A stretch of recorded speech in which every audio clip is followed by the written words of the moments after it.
Now I'm going to show you the very simple way to calculate if the object is above or below the plane inside of the Unity. This works anywhere, it doesn't have to be Unity, it's the same formula taken from 3D Math Premiere for graphics.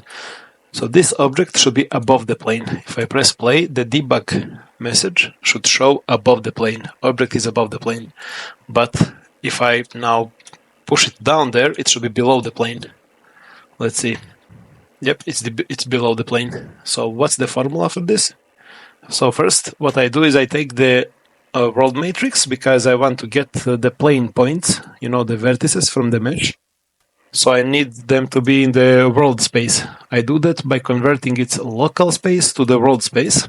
And then with this matrix, I can multiply those points to get their world spaces and create spheres. You have seen on the video the spheres. After that, I will go in a clockwise order because I want the plane normal to be pointing upwards, not below the plane. So this is the clockwise order.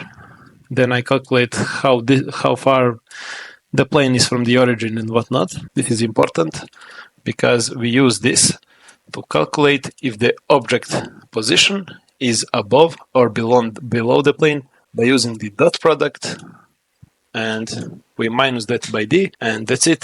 This is how you calculate the plane normal and if the object is above or below the plane. I hope this helps. Very short video.